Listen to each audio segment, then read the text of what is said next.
17번.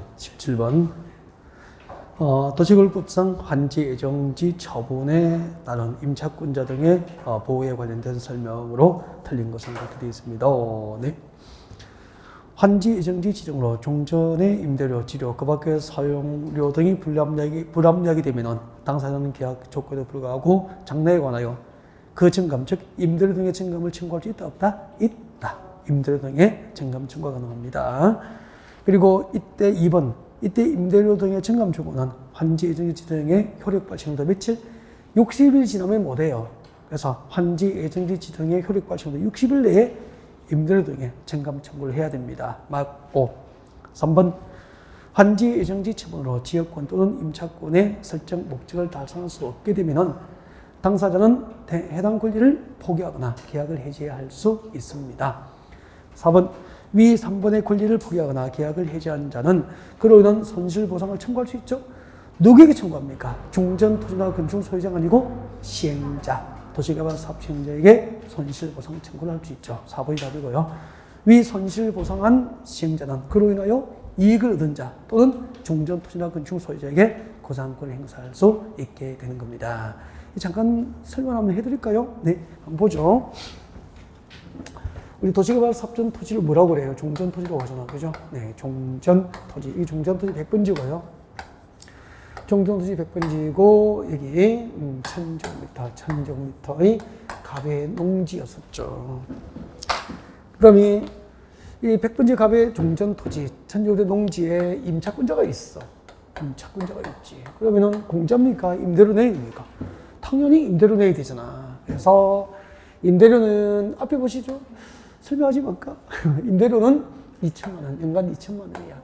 연간 2천만 원 임대료 내고 있고 괜찮아. 연간 임대료 2천만 원 내지만 얻는 이익이 1억이라 1억. 그러면은 임대료 2천만 원 내도 1억 수입이 있으면은 괜찮은 거잖아요. 근데 환지 계획 인가 이후에 도시개발 사업 시행 공사에 들어가는 거야. 그럼 이제 공사에 들어가니까 100번지 농지를 택지로 조성하기 위한 공사를 할 거 아니야. 그럼 여기 도시개발 사업 시행으로 갑의 토지 임차권자는 임대료 내지만 여기서 사용 수익을 할 수 있어 없어? 없잖아요. 그래서 뭘 지정해 주는 거죠? 100번지 농지 소유자 갑에게 사업이 끝나면은 200번지 조성된 택지 500제곱미터를 환지로 주겠다라고 환지로 계획이 돼 있잖아. 이 환지 계획으로 계획된 200번지 500제곱미터의 땅을 뭐로 지정해 주는 거죠? 환지 예정지로 지정해 주는 거지. 그러면은 환지 예정지가 지정되면은 종전 토지 소유자 갑과 임차권자는 지정받은 환지 예정지에서 종전 토지와 동일하게 사용 수익을 시작하게 되잖아. 근데 임차권자도 여기 와야 되는 거야. 임차권자도 여기 와가지고 200번지에 와서 임차권의 목적을 달성해야 되는 거야. 그럼 임대료가 얼마죠? 2천만 원 내야 될 거예요. 그죠? 2천만 원을 냈어. 근데 임차권의 목적인 토지가 환지 예정의 지정하고 동일합니까? 변경됐습니까? 변경됨으로 인해서 환지 예정지로 지정받은 토지에서 종전 토지보다 토지의 이용이 크게 방해를 받은 거야. 그래서 이익이 3천만 원을 줄여버린 거지. 그러면은 임대료 2천만 원은 불합리합니까? 합리적입니까? 불합리합니까? 상당히 불합리하게 됐잖아요. 이럴 경우에는 장래에 관하여 앞으로 남은 계약 기간 동안 임대료를 내려달라고 임차인이 임대인에게 요청할 수 있다 이 말이라. 또 반대로 환지 예정지 지정으로 임차권의 목적인 토지가 변경되어서 토지의 이용이 종전보다 이용이 방해를 받은 게 아니고 이용이 증진됐어. 이용이 증진돼서 이익이 1억 3천이 늘어났네. 그 이번에는 임차권의 목적인 토지 이용이 훨씬 이용이 증진돼서 이제 이익이 늘어났으니까 이번에는 임대인이 임차인에게 임대를 좀 올려달라고 할 수 있는 거야. 이렇게 환지 예정지 지정으로 임차권의 목적인 토지의 이용이 증진 또는 방해를 받아서 종전의 임대료 등이 불합리하게 되면은 당사자는 계약 조건에도 불구하고 임대료 등의 증감 청구를 할 수 있다. 그런 뜻이고 또 하나는 환지 예정지로 지정받았어. 왔는데 여기서는 임차권이나 지역권 등 설정 목적 그 자체를 달성할 수 없어. 그럼 계약을 유지하면 여기서 임차권의 설정 목적을 달성할 수 없는데 계약 유지하면서 임대료 내면 망하잖아. 이때는 지역권이나 임차권 계약을 해지하는 것을 법으로 보장해 주는 거야. 그때 계약을 해지한 자는 그로 인한 손실보상을 청구할 수 있는 거예요. 누구에게? 환지 애정의 지정으로 이익을 받거나, 네, 그때 이제 손실보상을 계약을 해지하거나 권리를 포기함으로 인해서 남은 계약 기간 동안 종전 토지에서 얻을 수 있는 이익이 사라져 버렸잖아. 그래서 권리를 포기하거나 계약을 해지한 자는 그로 인한 손실보상을 누구에게 청구할 수 있습니까? 도시개발사업 시행자에게 청구할 수 있고, 손실보상금을 지급한 시행자는 네, 종전 토지나 건축 소유자 또는 그로 인해서 이익을 받은 자에게 구상권을 행사할 수 있다. 그런 뜻이에요. 자, 4번이 정답이었죠. 권리를 포기하거나 계약을 해지한 자는 그로 인한 손실보상을 해주고 누구에게? 사업 시행자에게 손실보상 청구를 할 수 있습니다. 구상권 행사를 종전 토지나 건축 소유자 또는 그로 인해서 이익을 받은 자를 대상으로 구상권 행사하게 되는 거예요. 18번. 도시개발법상 등기 및 청산에 관한 설명으로 틀린 것은 1번. 청산금은 환지처분을 하는 때 줄 거예요. 환지처분을 하는 때 결정, 노무라 결정. 청산금은 환지처분을 할 때 결정합니다. 다만 이게 원칙인데 환지 대상에서 제외한 토지는 청산금 교부할 때 주고요. 청산금을 교부할 때 결정할 수도 있죠. 결정 동그라미. 원칙은 언제 결정하죠? 환지 처분을 하는 때 결정. 환지 대상에서 제외된 토지는 청산금 교부할 때 결정. 그렇게 된다고. 정확하게 오고. 그 다음에 청산금은 이것도 많이 했잖아. 환지 처분이 공고된 날 다음 날 줄 거예요. 환지 처분이 공고된 날에 다음 날 확정됩니다. 확정. 그래서 결정 시기 1번, 확정 시기 2번 늘 우리 구분했잖아요. 3번. 시행자는 환지 처분이 공고된 후 지체 없이 관할 등기소에 이를 알리고 토지와 구분에 대한 등기를 족탁 신청하여야 틀렸죠? 지체 없이가 아니고 14일이죠. 환지 처분이 공고되면 공고 14일 이내에 관할 등기소에 이를 알리고 토지나 건축에 대한 등기를 족탁 신청합니다. 도시개발법은 14일 내에 등기를 신청 족탁, 정비법은 소유권 이전 고시에 있는 경우 지체 없이, 그죠? 도시개발법은 14일 이내, 정비법은 지체 없이 등기를 신청 족탁합니다. 비교할 것. 내려오죠. 19번. 도시 및 주거환경정비법상 정비기본계획에 포함될 사항이 아닌 것은 5번이죠. 5번. 그 정비기본계획에는 무엇이 포함돼요? 세입자 주거안정대책이죠. 세입자 주거안정대책이 됩니다. 세입자 주거안정대책. 정비계획은 그 세입자 주거대책은 정비계획 내용이야. 정비계획에는 세입자 주거대책이 포함되고 기본계획에는 세입자 주거안정대책이 포함되죠. 그 복습할 때 그 정비계획 주요 내용하고 그 다음에 기본계획 주요 내용은 비교해서 딱 다시 한번 암기해요. 네.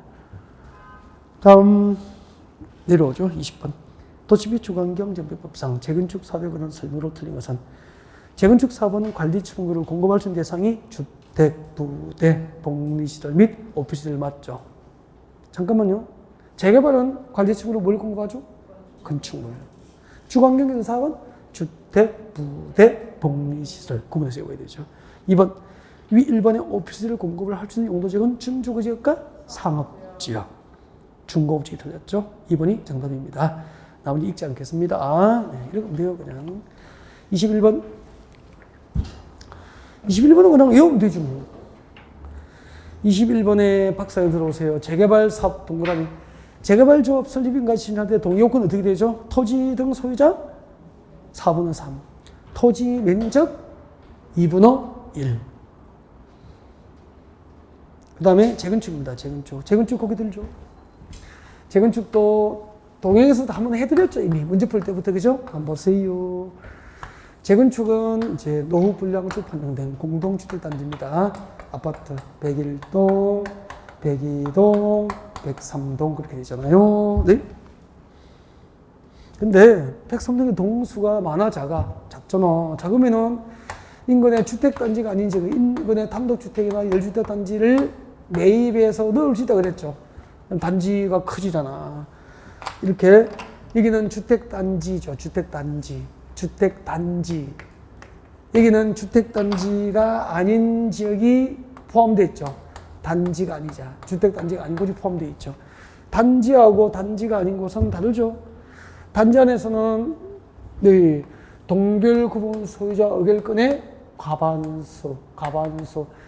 전체 구분, 동별 구분 소유자의 과반수 재건축이니까. 그 다음에 전체 구분 소유자 얼마죠? 4분의 3. 단지 면적 얼마? 면적 기준 4분의 3 이렇게 되잖아. 단지가 아닌 지역이 포함된 경우, 단지가 아닌 지역은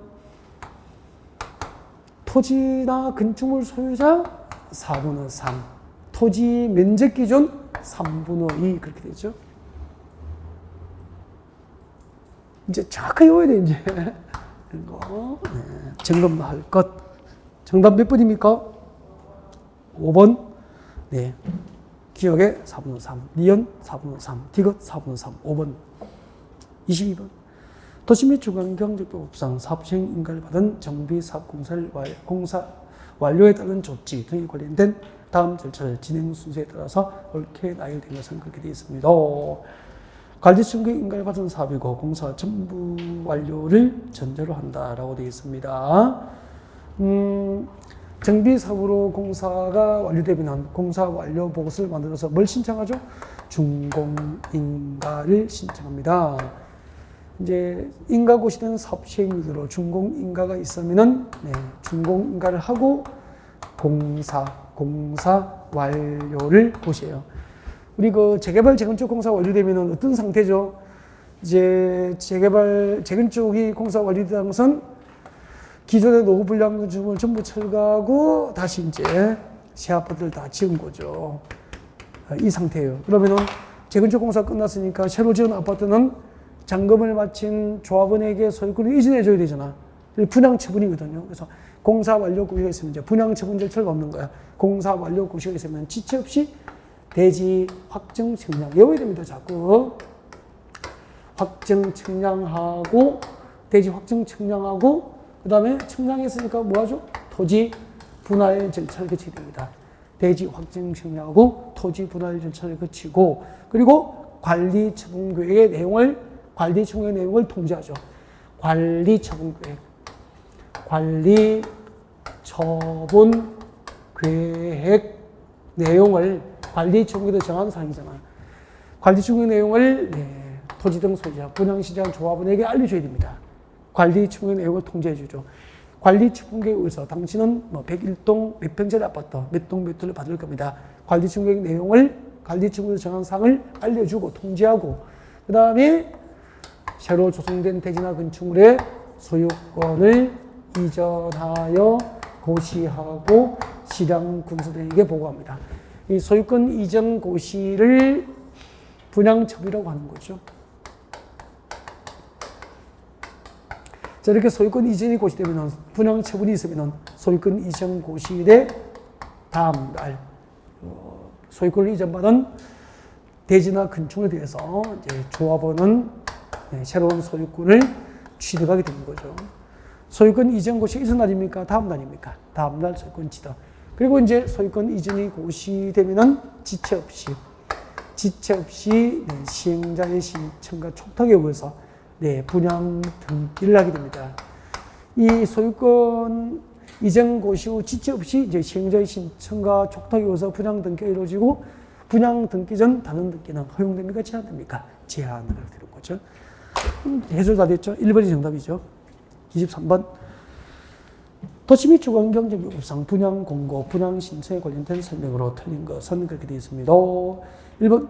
사업시행자는 사업시행 인가 고시가 있은 날로부터 120일 내에 분양 신청 기간 등을 토지 등 소유자에게 통지하고 일간시군에 분양 공고합니다. 맞죠?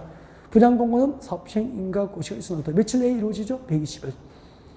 위 1번의 경우 토지 등 소유자가 한 명이 시행하는 재개발 사업이라면 당연히 토지 등 소유자가 한 명이니까 분양 공고 필요 없죠? 그러지 않다. 3번. 분양 신청 기간은 위 1번에 통지한 날부터 며칠이죠? 30일 이상, 60일 이내로 정한다. 이게 원칙이고. 이거 다 했잖아. 두 개 가을지구로 묶인 정비사업에서 관리 총격에 따라서 분양 대상자로 선정됐거나 그 세대에 속하게 된 자는 분양 대상자와 그 세대원은 투기가을지구에서는 몇 년 내에 그 분양 대상자 선정일로부터 몇 년 내에 재당청 규제를 받게 되죠? 5년. 5년 내에 분양 신청을 할 수가 없게 되죠. 정답은 4번입니다.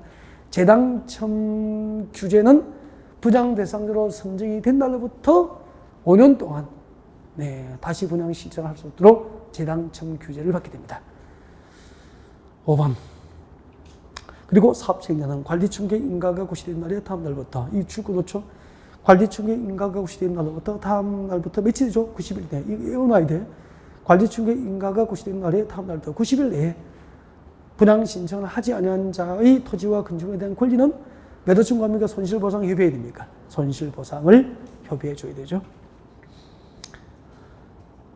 도시 및 주거환경법상 정비기반시설이 아닌 것. 뭐죠? 2번. 놀이터는 뭐죠? 공동이용시설. 그 공동이용시설 종류하고 정비기반시설 종류는 구분하는 문제 자주 나오죠? 꼭 외워 들어가야 되고. 25번. 기억니은 디귿에 설명한 것을 순서대로 맞게 짝지은 것은 내력벽 기둥, 바닥포, 지붕틀, 주계단, 내기, 바포지, 계단에서 뭐죠? 주요 구조부. 용적률을 개별 대지마다 적용하지 않고 2개 이상의 대지를 대상으로 통합 적용하면 뭐죠? 결합 건축. 건축의 주요 구조를 해체하지 않고 같은 대전에 다른 위치를 옮기면 뭐죠? 이전. 정답 2번. 자, 26번. 건축법상 건축의 용도별 종류에 관한 연결이 옳은 것은 1번.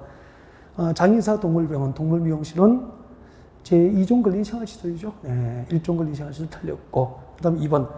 부동산 중개사무소로서 같은 건축물에 해당 용도를 쓰는 바닥면적 합계가 30 정도 미만인 것은 그렇죠. 제1종 근린생활시설 2번이 정답이 되죠. 여러분 그 부동산 중개사무소는 건축법상 용도가 몇 가지죠? 세 가지잖아요.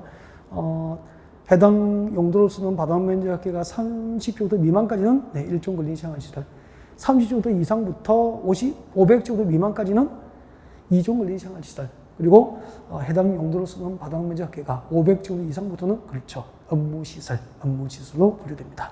이번이 정답이고, 오피스텔 건축상 용도는 업무시설, 야외 극장, 야외 음악당, 문화묘 집회시설이 아니고 관광 휴게시설, 본래 극장은 이제 문화묘 집회시설이에요. 근데 야외가 붙어가지고 야외 극장하면은 관광 휴게시설이 됩니다.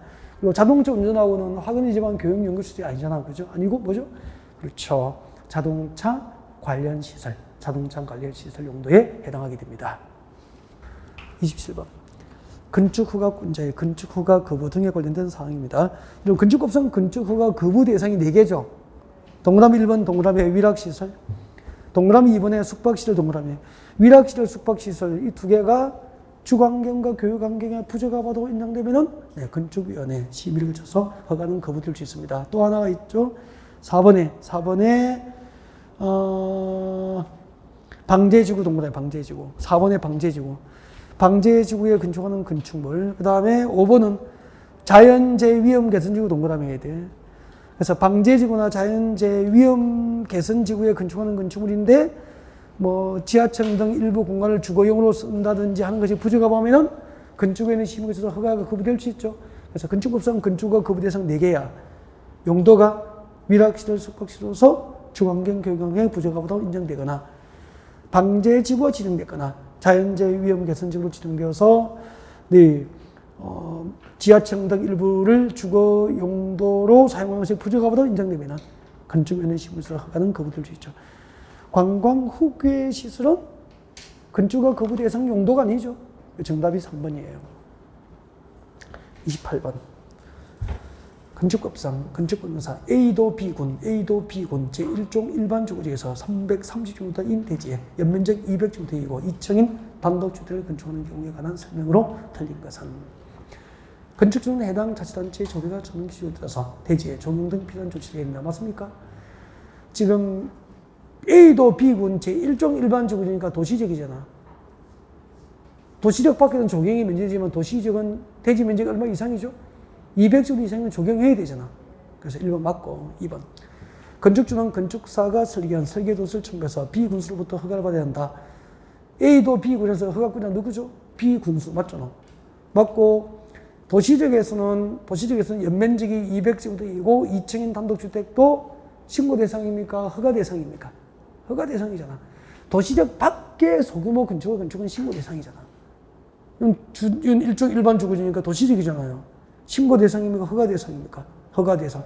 허가 대상 건축물은 누가 설계하죠? 건축사. 그래서 건축주는 건축사가 설계한 설계도 설치하여 비군수로부터 허가를 받아야 된다. 맞죠? 네. 3번. 건축주는 비군수에게 사전결정을 신청할 수 있다. 맞습니까? 네. 건축주가 사전결정 신청할 수 있잖아요. 그리고 사전결정은 허가 대상 건축물만 신청할 수 있죠? 이는 허가 대상 건축물이니까 사전결정 신청할 수 있습니다. 누구에게? 허가권자. 허가권자 누구죠? 비군수. 2번. 건축을 받은 것부터 2년 내에 공사에 착수하지 않으면 비군수는 그 허가를 취소하여야 합니까? 할 수 있습니까? 하여야 한다. 오케이. 5번. 건축주가 건축물의 대지에 2m 높이로 담장을 축조하는 경우 축조를 신고해야 한다. 틀렸죠? 담장, 옹담은 2m, 옹벽과 담장은 2m를 넘는 것은 축조 신고 대상이 되잖아. 2m 넘었습니까? 2m 높입니까? 2m 높이니까 넘지 않았죠? 그래서 옹벽과 담장은 2m를 넘는 경우 축조 신고 대상이 됩니다. 29번. 건축법상 사용 승인, 건축법상 사용 승인에 관련된 설명으로 틀린 것은 건축법상 착공 신고를 마친 건축물은 공사 완료 후 사용 승인을 받아야 한다. 맞습니까? 착공 신고 대상과 사용 승인 대상은 같죠? 그래서 착공 신고에서는 사용 승인을 받아야 됩니다. 2번. 공사 감리자는 건축 공사를 완료한 경우 감리 완료를 첨부해서 허가권자에게 사용 승인을 신청해야 된다. 맞죠? 틀렸잖아요. 건축법상 사용 승인 누가 신청하죠? 건축법. 건축법은 준공사를 뭐라 그래요? 사용 승인. 이런 것은 할 때마다 제가 필기해줬죠. 이제 필기하는 것도 민망합니다. 건축법상 사용 승인은 누가 신청해요? 건축주. 건축주가 누구에게? 허가권자에게. 감리자, 시공자가 아니잖아요. 건축주가. 실컷 필기를 해놓고 이날 답은 틀리고 그러면 안 되죠. 그 다음에 주택법. 주택법은 이제 뭐라 그래요? 준공사를 사용검사. 누가 신청해요? 사업주체. 사업주체. 사업주체. 누구에게 신청하죠? 시장군수구청장. 시장군수구청장. 그렇게 되죠. 시장군수구청장. 건축법상 사용승인 처리기간은 며칠? 7일. 주택법상 사용검사 처리기간 며칠? 15일. 15일. 2번이 정답이에요.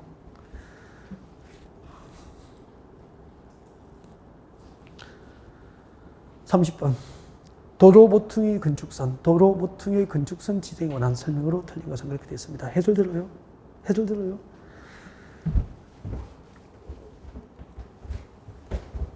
도로 모퉁이의 건축선은 설명을 자주 하지 않습니다. 네. 그래서 한 번 더 설명을 들을 수 있는 기회를 주려고 한 거죠. 도로 모퉁이. 도로 모퉁이 건축선이에요. 이렇게 됩니다.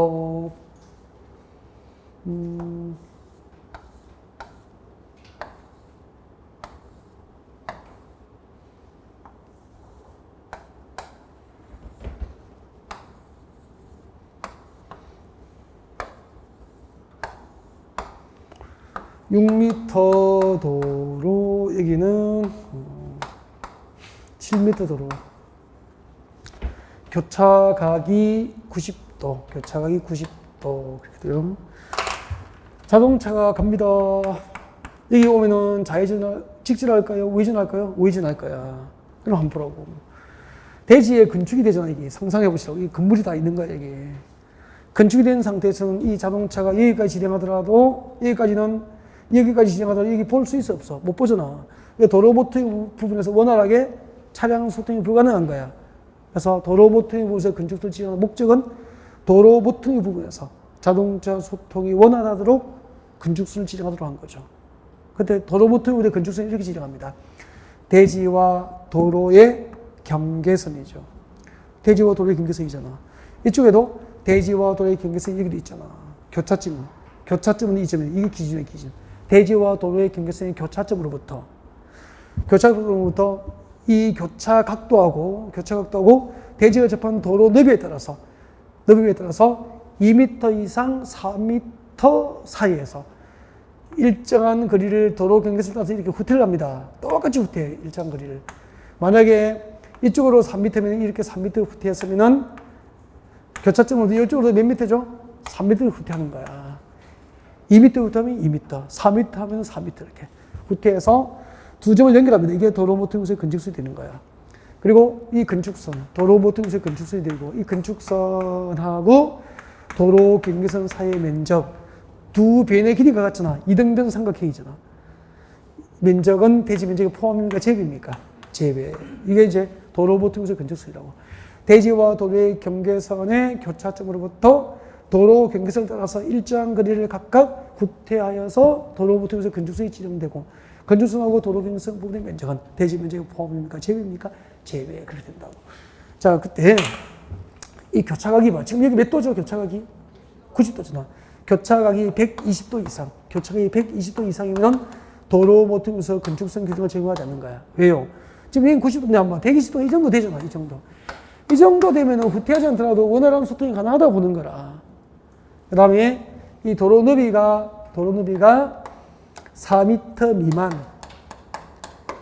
이 도로, 대지가 접한 교차되는 도로의 너비가 4m 미만 8m 이상이라. 4m 미만은 도로가 너무 좁은 골목길이잖아. 8m 이상은 도로 자체가 넓잖아. 그래서 접하고 있는 도로 너비가 4m 미만이거나 8m 이상인 경우에도 도로 모퉁이 부분에서 건축선 규정을 적용하지 않는 거라. 교차각이 120도 이상이거나 도로 너비가 4m 미만 8m 이상인 경우도 적용하지 않는다 이 말이라. 그 다음에 후퇴거리는 여기요.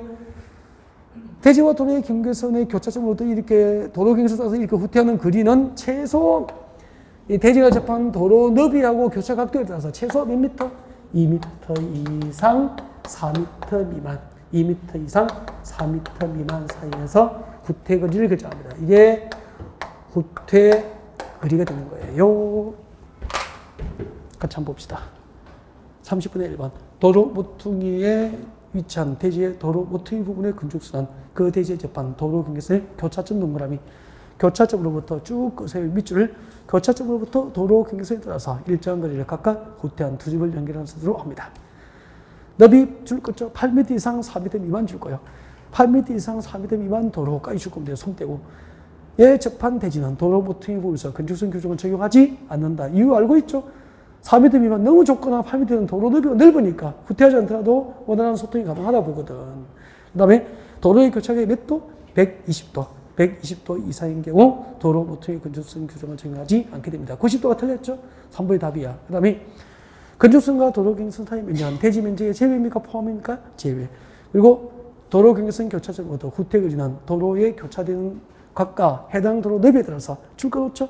2m 이상 4m 이내에서 결정합니다. 이게 미만이 아니고 4m 이상입니다. 미만이라고 그랬죠? 2m 이상 4m 이하, 2m 이상 4m 이하 부위만해서 네, 정하게 됩니다.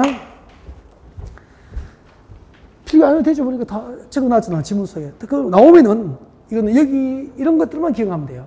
이런 월드에 물어보지, 뭐 후퇴 거리 몇 미터냐 이런 거 물어보는 건 안 나와요. 나온 적도 없고. 그림으로 나온 적도 없고. 네. 다음 넘어갑니다. 31번. 건축법상 일조권 확보를 위한 건축물의 높이 제한을 적용받지 않는 것은 고개 들죠?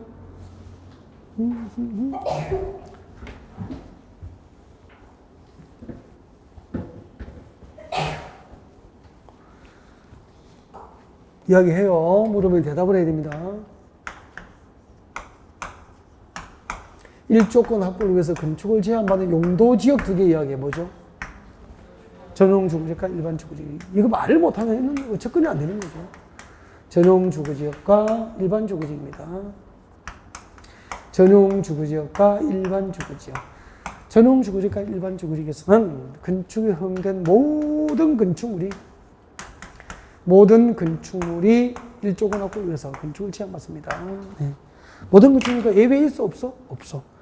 건축물을 건축하는 용도지역이 전용 주거지역과 일반 주거지역이면 전용 주거지역과 일반 주거지역에서 건축이 허용된 모든 건축물은 일조권 확보에서 건축 제한을 받는 게 원칙이라고. 그 다음에 두 번째 또 하나가 뭐죠? 일조권 확보에서 건축 제한을 받는 것은 공동주택이죠.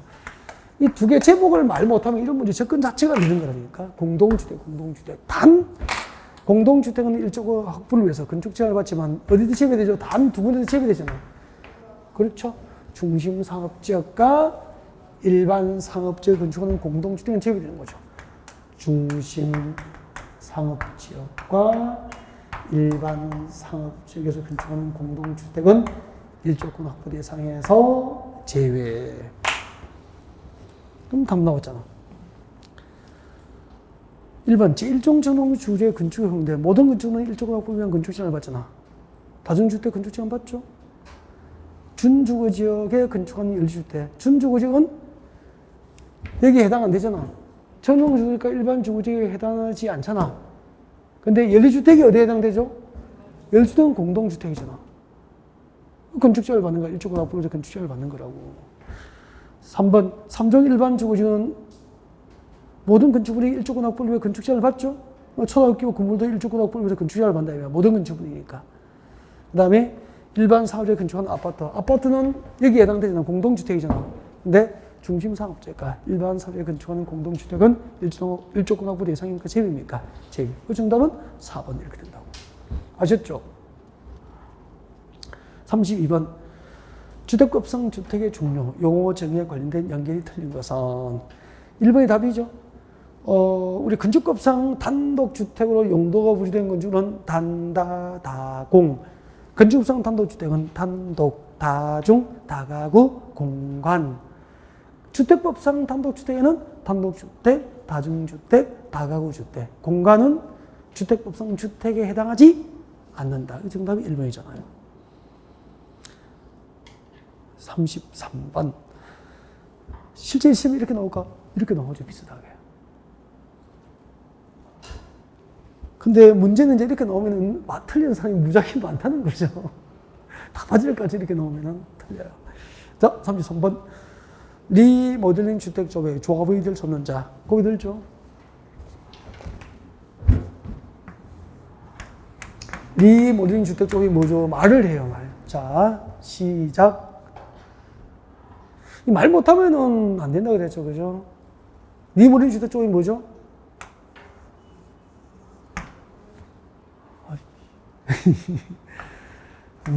(101동) (102동) (103동에) 살고 있는 사람들은 단독주택에 살고 있습니까? 공동주택에 살고 있습니까?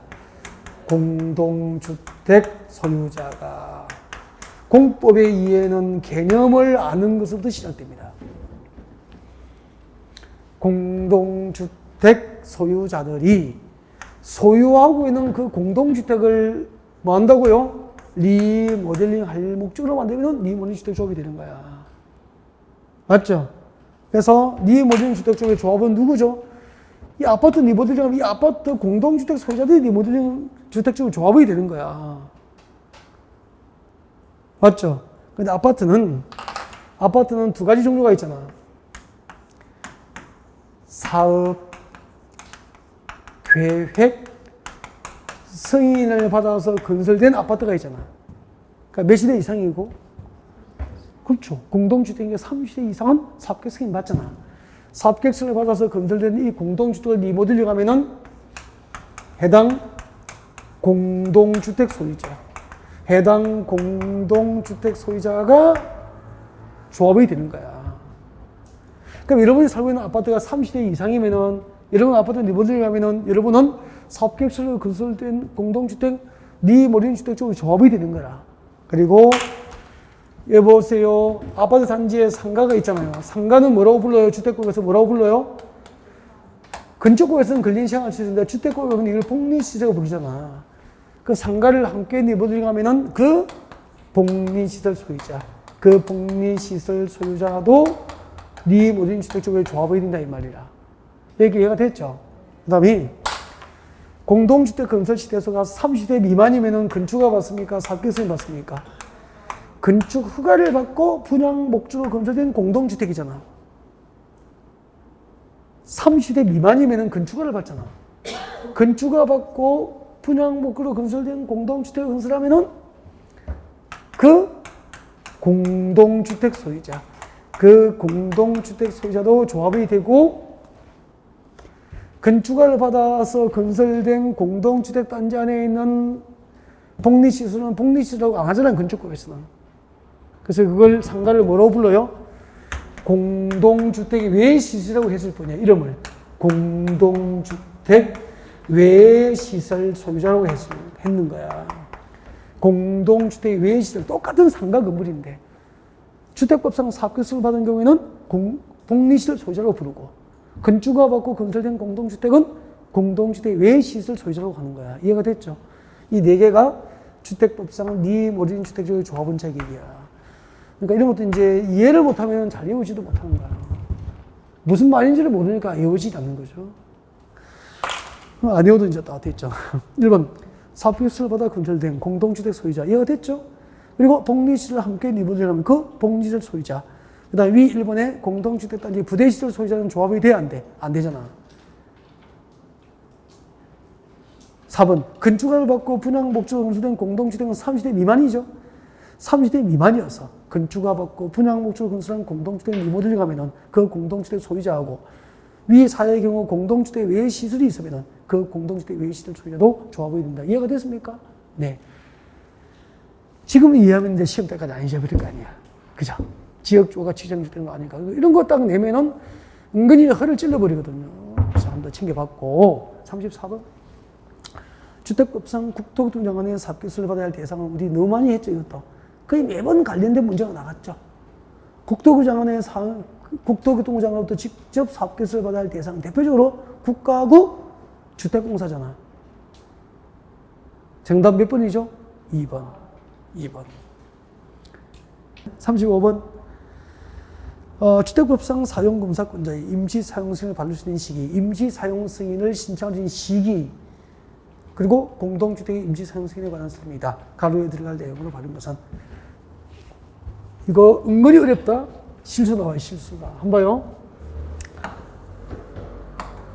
101동, 102동, 103동. 101동, 102동, 103동이 있으니까 공동주택이 주택단지잖아.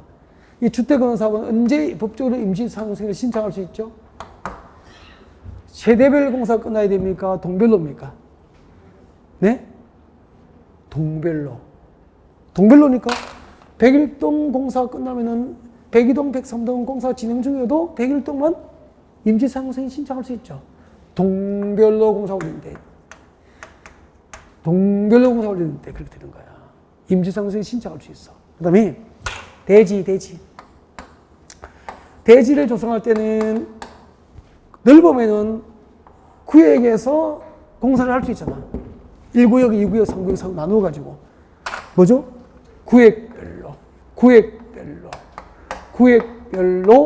구역별로 공사가 완료된 때 임시사용승인 신청할 수 있어.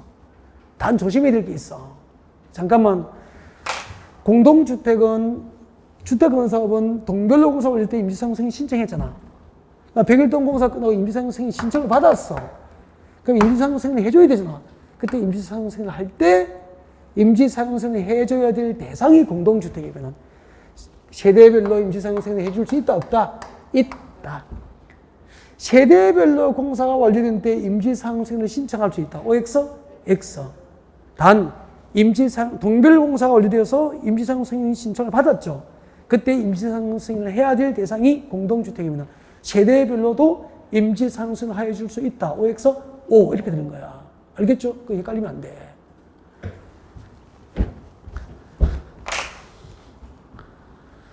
정답 몇 번? 2번. 조심해야 됩니다. 이런 것들은 뭐 쉽게 생각하고 탁탁탁 걸려들거든요. 36번. 주택상환사채. 외우면 되지 뭐. 주택상환사채에 관련된 설명. 한국토지도공사와 등록사업자가 발행하는 거 맞죠? 등록사업자는 민간이니까 보증받아야 되고, 그죠? 네. 그 다음에 발행계획도 승인받는 거 맞죠? 3번에 누구에게 승인받죠? 주택상환사채는 누구죠? 국장. 토지상환채권 승인은 지령권자. 도시개발채권은 행정안전부 장관. 주택상환사채 승인은 국장. 그렇게 되잖아. 토지상환채권은 누구에게 승인받죠? 지령권자 승인. 도시개발채권은 행안부 장관의 승인. 주택 상환 사채는 국장의 승인 그렇게 되죠. 오케이. 그 다음에 4번 김용식 정권이고 사채권의 명의 변경 방법. 명의 변경 방법은 취득자의 성명과 주소를 사채 및 주택 상환 사채입니까? 사채 원부입니까? 사채 원부에 새로 취득한 자의 성명과 주소를 기록하는 방법으로 명의이전이 이루어집니다. 이것도 많이 했고 토지상환자금도 비슷하잖아. 5번 주택상환세를 발행한 등록사실 등록이 말소되더라도 그 등록사업자가 발행한 주택상환세의 효력은 실효되지 아니한다. 아무런 영향을 미치지 않죠. 정답은 5번. 37번. 주택법상 공동주택 리모델링 허가에 관련된 설명으로 틀린 것은 1번 공동주택 입주자 사용자, 입주자 사용자 관리주의 세개 동그라미예요. 입주자 사용자 관리주도 리모델링 할 수 있죠. 입주자 사용자 관리주가 리모델링 할 때는 출거죠. 시당 군수의 허가를 받아야 한다. 맞습니까? 네, 리모델링 절차는 허가죠. 그 다음에 2번에 주택조합 동그라미예요. 리모델링 주택조합과 소유자 전원 동의를 받은 입주자 대표의 동그라미. 주택조합과 입주자 대표도 리모델링 할 수 있죠. 지당 군수로 뭘 받으면 되죠? 허가받고 할 수 있죠. 그래서 우리 리모델링 절차는 뭐죠? 허가잖아, 허가. 3번. 위 1번의 경우 입주자 사용자 관리주체의 경우에는 공사기관 공사방법 등이 적혀있는 동의서에 입주자 전체 동의를 받아야 된다. 그래서 현실적으로 입주자 전체 동의가 현실적으로 가능해, 불가능해? 불가능. 그러니까 법적으로 입주자 사용자 관리주도 리모델링 할 수 있지만 99.9%가 누구 하는 겁니까? 조합이 현실적으로 하게 된 거라고 이야기를 했단 말이에요, 수업할 때. 4번. 위 2번의 경우 리모델링 주택조합이 리모델링 허가를 받을 때는 리모델링 허가 신청 시 동의 요건이 있죠? 75, 50, 75. 리모델링 주택조합 설립 인가 신청할 때 교리수 동의 요건은 3분의 2, 과반수 3분의 2 그거잖아요. 75, 50, 75 맞습니까? 네. 5번 공동주택 리모델링은 주택단지별 동그라미 동별. 우리 아파트 리모델링 할 때 동별로 할 수 있죠. 주택단지별로 할 수 있죠. 네, 여기까지 맞아. 이 경우 복리시설에 하나여 분양을 목적으로 할 수 있다. 복리시설이 상가잖아요. 여러분 상가를 리모델링 하면은 본래부터 분양받은 소유자가 있잖아. 그걸 타인에게 분양할 수 있어? 없어? 없잖아. 그래서 복리시설을 분양하기 위한 것이 아니어야 한다. 이 조건이 다 붙어 있단 말이야. 그래서 공동주택 리모델링은 주택단지별 또는 동별로 하고 이 경우 복리시설을 분양하기 위한 것이 아니어야 한다. 복리시설을 분양하기 위한 것이 아니어야 한다라고 법이 규정되어 있다고. 그러니까 상가를 리모델링하면 그 복리시설 소유자도 아까 조합이 된다 그랬잖아. 근데 어떻게 이걸 분양 목적으로 할 수 있어? 없어? 없죠. 정답이 5번이에요. 아까 그러면은 그 리모델링 주택 쪽에 조합원 자격에 복리시설을 함께 리모델링 하면은 복리시설 소유자도 조합이 된다. 이런 걸 모르면은 이런 지문에 또 속아버리는 거예요. 5번이 답입니다. 38번. 주택법상 주택 공급에 관련된 설명입니다. 사업주체가 입주자 모집을 할 때는 줄거죠? 지당 군수의 승인 동그라미. 그럼 주택법상 사업주체가 입주자 모집할 때는 절차가 어떻게 되죠? 지당 군수 순서로부터 승인을 받잖아. 이 승인이 뭐죠? 입주자 모집 승인. 밑에 적어요. 승인 밑에 원칙. 입주자 모집은 승인 받아야 되죠. 주택법상 사업주체가 입주자 모집을 할 때는 지당 군수처로부터 입주자 모집 승인을 받는 게 원칙인데 공공주택 사업자는 그러하지 아니하다. 그러니까 공공주택 사업자는 입주자 모집 승인 대상에서 제외돼요. 공공주택 사업자가 입주자 모집을 할 때는 승인받지 않는다 이 말이라. 단 복리시설 입주자 모집, 복리시설 입주자 모집은 어떻게 되죠? 신고. 이 세 가지를 외워야 된다고 그랬죠. 주택법상 사업주체가 입주자 모집할 때는 지당 군수처로부터 입주자 모집 승인을 받는 게 원칙인데 공공주택 사업자는 입주자 모집 승인 대상에서 제외되잖아. 그리고 복리시설 입주자 모집은 승인 받습니까? 신고해야 됩니까? 신고. 복리시설 입주자 모집은 신고해야 한다. 세 가지를 외워야 됩니다. 1번이 정답이에요. 2번. 사업주체가 시랑 군수장의 승인. 이때 승인이 입주자 모집 승인이죠. 사업주체가 시랑 군수장의 입주자 모집 승인을 받을 경우에는 네, 건설하는 견본주택에 사용하는 출급조 마감재 목록표, 견본주택 각 실력을 촬영, 영상물 줄기 두 개, 마감재 목록표하고 영상물을 승인권자에게 의무적으로 제출하잖아. 마감재 목록표하고 영상물을 제출받은 시장 군수장은 제출받은 마감재 목록표와 영상물을 줄 거 놓죠. 사용검사가 있었는데 몇 년? 2년 이상 의무적으로 보관했다가 입주자가 열람을 요구하면은 공개하여야 한다. 그렇게 되잖아요. 4번, 이것도 시험 문제 나온 지문이잖아. 사업 주체가 부득이한 사유로 인해서 사업계획 승인의 마감 재료와 다르게 시공 설치할 때는 당초 마감재와 같은 질 이하입니까? 이상입니까? 이상. 이걸 이하로 시험 냈다. 같은 질 이상의 자재로 설치해야 됩니다. 줄 거요. 사업주체가 일반에게 공고하는 공동주택 줄 거요. 사업주체가 일반에게 공고하는 공동주택은 분양가 상한제 적용 대상 맞죠? 사업주체가 일반에게 공고하는 공동주택이 분양가 상한제 적용을 받잖아. 어디서? 공공택지에서. 공공택지에서. 또는 공공택지 외의 택지 중 국장이 지정한 지역에서 분양가 상한제를 받게 되죠. 그러면 사업주체가 일반에게 공고하는 공동주택 중 공공택지는 분양가 상한제를 받는 지역이니까 공공택지에서 공고하는 주택의 경우 분양가 상한제 적용 대상이 되는 거죠. 39번 농지법상 농지이용 증진 사업은 암기해야 돼요. 4개가 있어요. 4개. 농지법상 농지이용 증진 사업에는 4가지가 있습니다. 1번 출급조 소유권 이전 촉진 사업. 농지 소유권 이전 촉진 사업. 이게 무슨 뜻이냐면은 미국의 농부가 한 사람이 경작을 하는 면적이 미국의 농부 한 사람이 경작할 수 있는 면적은 넓을까 우리보다 좁을까? 이만큼 경작하는 거야. 한국의 농부가 경작하는 면적은 이만큼이 아니고 이만큼 한 사람이 경작하는 거야.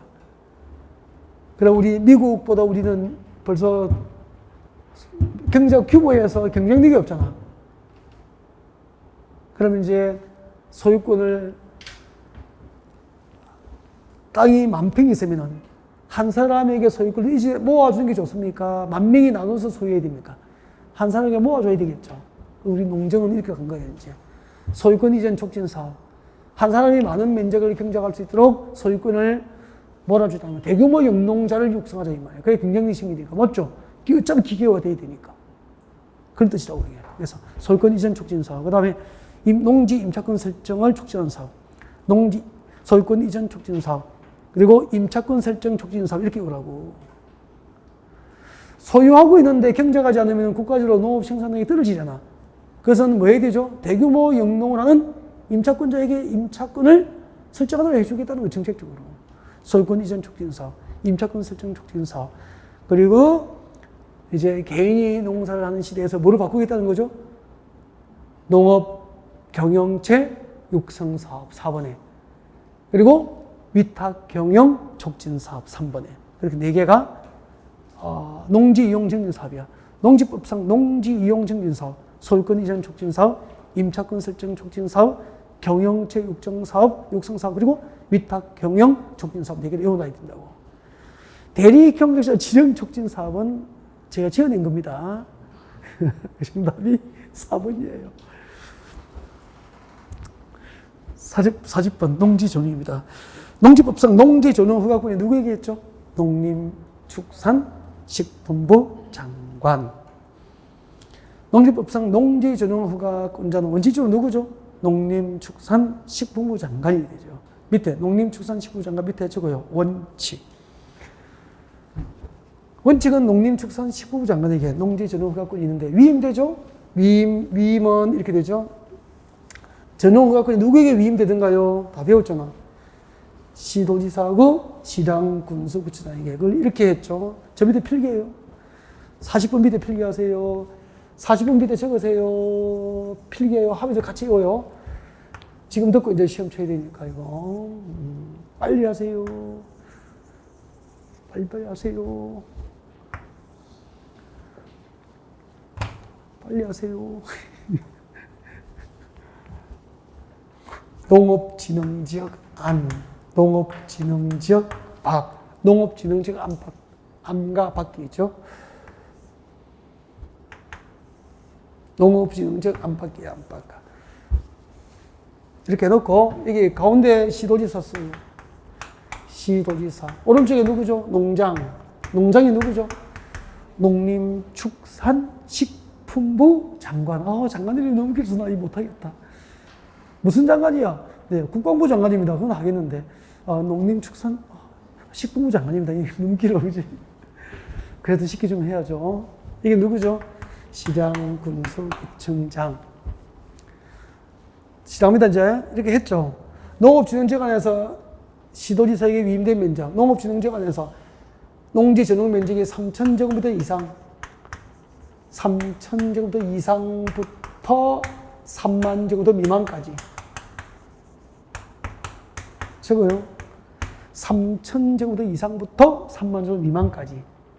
농업진흥재관에서 전용 면적이 3,000제곱미터 이상부터 3만 제곱미터 미만까지는 전용가구에 누구에게 위임됐죠? 시도지사에게. 알겠죠? 농업진흥지역 밖에서는 3만 제곱미터 이상, 3만 제곱미터 이상부터 30만 제곱미터 미만까지, 30만 제곱미터 미만까지 전용가권이 시도지사에게 위임되어 있어. 3만 제곱미터 이상부터 30만 제곱미터 미만까지. 이것만 딱 외워놓으면 봐요. 3천, 3만, 3만, 30만이잖아. 3천, 3만, 3만, 30만. 3천, 3만, 3만, 30만. 이거만 외워두면은, 한번 봐요. 그럼 이렇게 하면 되잖아. 농업진흥재관에서 3천 제곱미터 이상부터 시도지사가 가니까 3천 제곱미터 미만은 누가 전용허가죠? 시장군수장.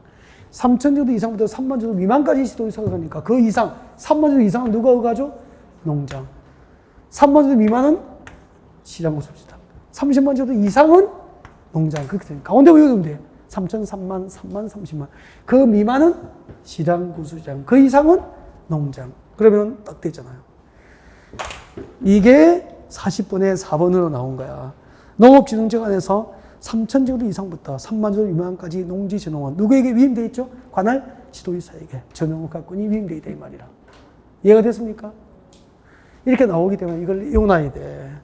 정답은 5번이에요. 그리고 거기 3번 봐, 3번. 40분에 3번. 주무장관과 자치단체장 동그라미예요.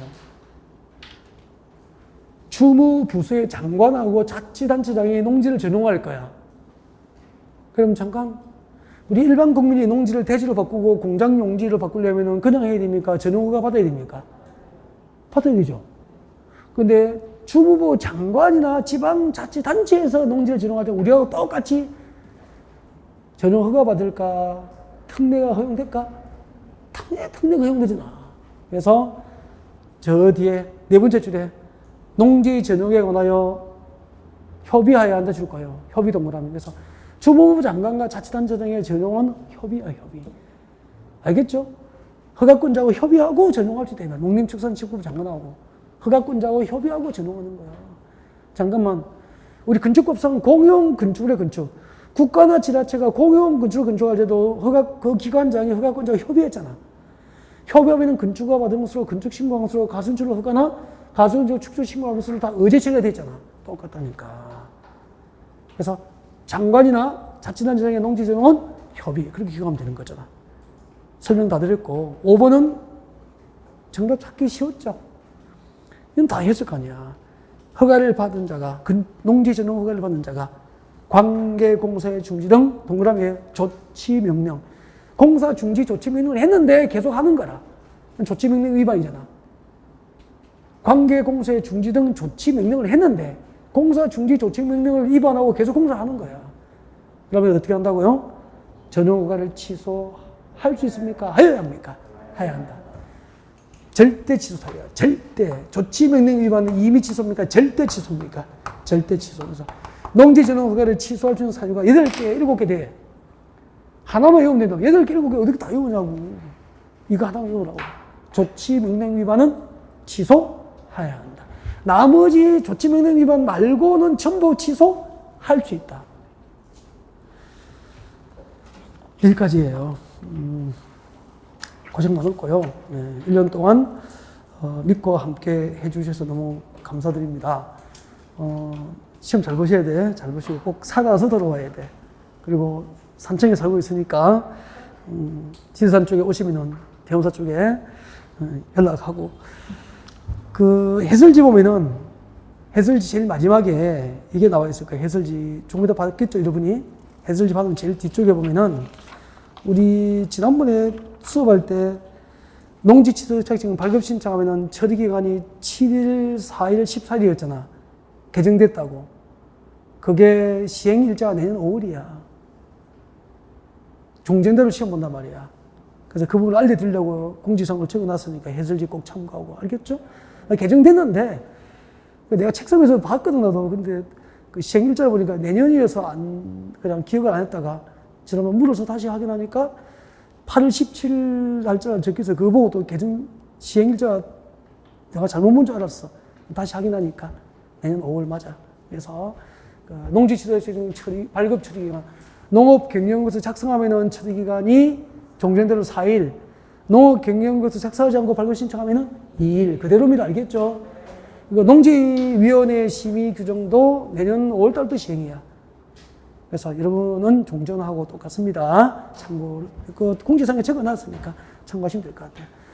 시험은 잘 보고 꼭 살아서 돌아오세요. 네, 수고하셨습니다.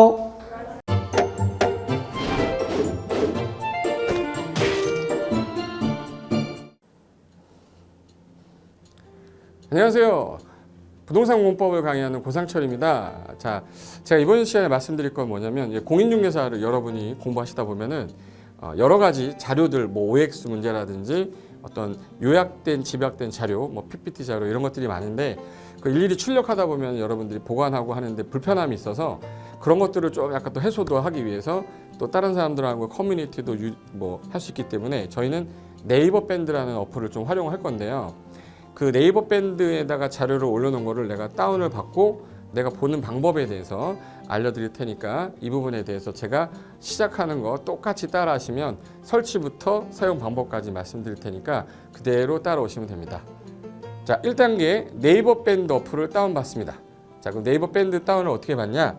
자, 플레이스토어 우리 안드로이드 버전으로 갈게요. 그래서 플레이스토어를 누르시면 화면이 바뀌면서 지금은 이제 컴퓨터 화면을 제가 이제 좀 크게 보이게끔 해놓은 거라서 여러분 핸드폰에는 아마 맨 위에 여기 검색창이라는 게 있을 건데 여기다가 제목을 넣는 거예요. 제목을 뭐라고 쓰냐면 네이버 밴드 아니면 밴드 이렇게 쳐도 돼요. 밴드 치면 제일 상단에 나오죠. 그래서 이제 네이버 요 밴드가 요 초록 색깔 바탕에 B자예요. 밴드. 그래서 이제 여러분은 설치 누르시면 됩니다. 자, 2단계 그럼 네이버 밴드를 일단 들어가셔야 돼요. 들어가서 검색하기 전에 밴드 어플을 누르면 위측 상단에 이 돋보기 모양이 있을 거예요. 이 돋보기 모양을 누르기 전에 우리가 이제 검색을 해야 되잖아요. 누르시면 검색 컨트롤 가요. 여기다가 우리 공수모라고 치면 돼요. 공수모 치고 엔터 치면 이제 그동안 이제 우리 공수모 관련된 게 나올 건데 제일 상단에 있을 겁니다. 그래서 여기 네이버 33개가 밴드가 나왔는데 그 중에 여기가 1등이죠. 자, 그럼 이제 3단계 해당 공수모 밴드로 들어갔습니다. 그럼 들어가시게 되면 가장 첫 화면에 공인중개사 수험생 모임이거든요. 원래 그 수험생들만 위한 모임이기 때문에 시험 정보하고요. 어떤 자료들이 있어요. 뭐 OX 문제, 뭐 오지선다 문제, 그리고 이제 요약된 자료들 그런 거 공부할 수 있는 활용하는 어떤 밴드고요. 이 강의와 관련된 어떤 특강이 있다거나 할 때 공지사항 같은 거 그리고 지속적으로 교수님들께서 자료를 올려드릴 거기 때문에 요 관련된 자료 관련된 거 어떤 거 있는지 잠깐만 한번 보겠습니다.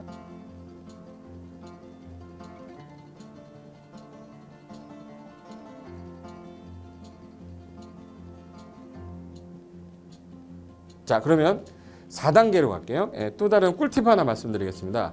모바일 1일 학습이라는 건데 핸드폰으로도 내가 하루에 짬을 내는 시간, 예를 들어서 전철을 타거나 버스를 탄다거나 화장실을 간다거나 할 때 1일 그 공부 학습 방법을 알려드릴 건데요.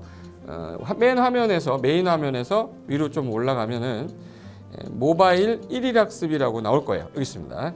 모바일 1일 학습이라고 해서 시험 과목에 따른 문제가 나올 거예요. 그러면 여기를 올리시면은 여러분이 이제 그 시간 안에 이 문제에 대한 것을 읽어본 다음에 여기서 정답과 해설은 바로 보여지면 이거는 암기가 돼버리기 때문에 정답에서는 맨 밑에 안 보이게 숨겨놨어요. 그래서 현재 밑으로 쭉 내리면 인지에 가서 쭉 내리면 요때 답이 나와요. 댓글이라는 게 있어요. 내가 쓴 거는 내가 확인할 수 있잖아요. 그래서 요 댓글 표시 보시면은 이런 거는 표정 좋아요 한번 눌러주는 거예요. 예. 그럼 여기서 내가 좋아요 그러면서 뭐 선생님 사랑해요 해도 되고 좋아요 이런 거 눌러주신 다음에 그 다음에 밑으로 가면 이제 댓글을 쓸 수 있어요. 그래서 정말 궁금한 부분에 대해서 댓글 남겨주시면 확인이 되는 경우에 바로 답글을 올릴 수 있게끔 실시간으로 할 수 있을 것 같습니다. 자, 지금까지 과정과 같이 공수모 밴드예요.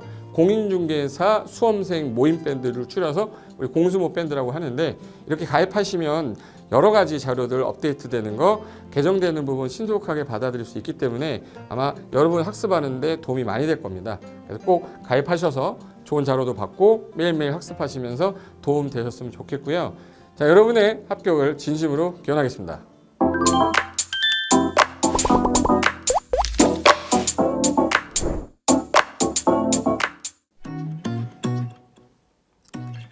자, 안녕하십니까. 자, 이번에는 부동산 실무 일반인들이 어떤 도움을 받기 위한 관련된 밴드에 대해서 소개를 시켜드릴 건데요. 일단은 검색창에다가 365 부스라고 치시면 돼요. 365 부스인데 365일 부동산 스터디라는 밴드예요. 네이버 밴드인데 365 부동산 스터디라는 밴드 일단 이거 클릭하시면 현재는 이제 4만 명 정도 되는 밴드인데요. 우리가 일반인들이 어떤 부동산 정보를 습득하는 데 있어서 이 정보를 얻기가 되게 쉽지가 않습니다. 내가 어딘가를 찾아본다고 해서 잘 찾을 수 있는 것도 아니고 어떤 전문가들이 하는 말들이 이 친밀성이 있는 건지 아닌지에 대해서도 우리가 잘 믿을 수가 없는 거기 때문에 그런 정보를 그래도 좀 손쉽게 찾아볼 수 있게끔 저희 이제 이 밴드에 구성된 전문가들이 정보를 좀 제공해 주는 거기 때문에 아마 유용하게 활용할 수 있을 거고요. 내가 부동산 중에 토지를 좀 알고 싶다, 또는 상가를 좀 알고 싶다, 또는 나는 내 집 마련을 위해서 청약이 좀 궁금하다. 근데 그게 솔직히 어디 가서 물어보거나 어떤 정보를 찾기 쉽지 않아서 그것 때문에 만들어진 밴드라고 보시면 돼요. 그래서 365일 내내 부동산을 어떤 공부한다는 취지로 밴드에 들어오셔서 질의응답도 하시고 궁금한 사항에 대해서 예를 들어 문의하시면 저희가 관련된 정보를 또 제공해주는 그런 밴드라고 보시면 되겠습니다.